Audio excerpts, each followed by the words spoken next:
Imagine, for a moment, a world 12,000 years ago. A world without metal, without wheels, without beasts of burden. A world where every object, every movement was guided by simple observations and the limitations of available resources.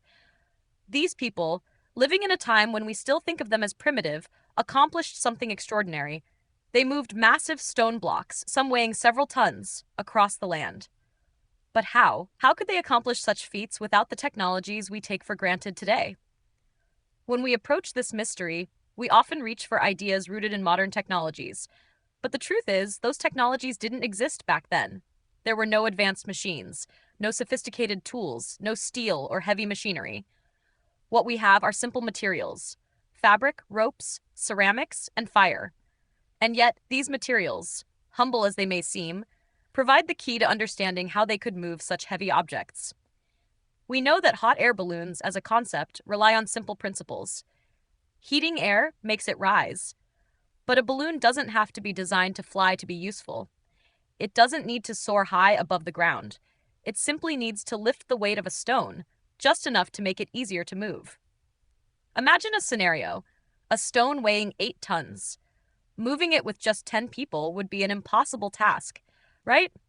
Not if they had the help of a hot air balloon, even one that wasn't designed to fly. A balloon doesn't need to lift the stone entirely. It just needs to reduce the effective weight of the stone. By lifting just a fraction of the load, it makes it much easier for the remaining people to move the stone. What was once a struggle for 100 people could now be a task for only 10. But how would they know to do this? Could they really have observed such a subtle effect of the wind and hot air? The answer is simple. Of course they did. People who lived with the wind, with fire, and with the natural elements around them would have undoubtedly noticed how wind could shift objects, how a gust could pull on fabric or move a leaf across the ground. In fact, they didn't even need the balloon to lift the stone entirely. All they needed was a small amount of assistance.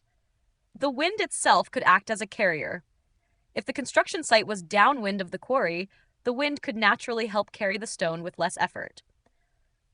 This is an ancient form of air transport, where the balloon acts as a guide, not a flight machine. It's no longer a mystery, it's simply logical. We can easily contrast this with modern technologies. On one side, we have the wheel, cranes, bearings, and engines, tools that require enormous amounts of energy and resources. These are the tools we rely on today, with all their complexity. But on the other side, you have fabric, rope, ceramics, and fire. The beauty of these materials is their simplicity, but also their effectiveness when used in harmony with natural forces.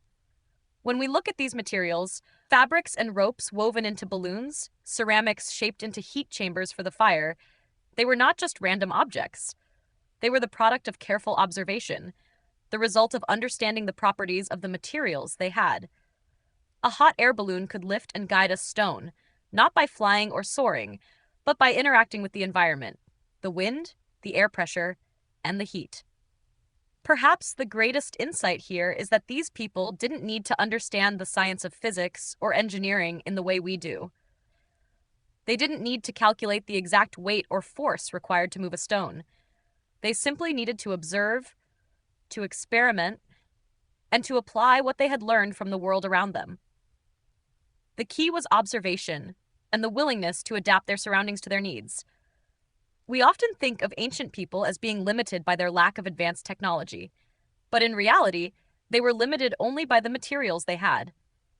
And based on the materials we know they had, fabric, ropes, ceramics, and fire, a hot air balloon is not just a possibility, it's the only logical explanation.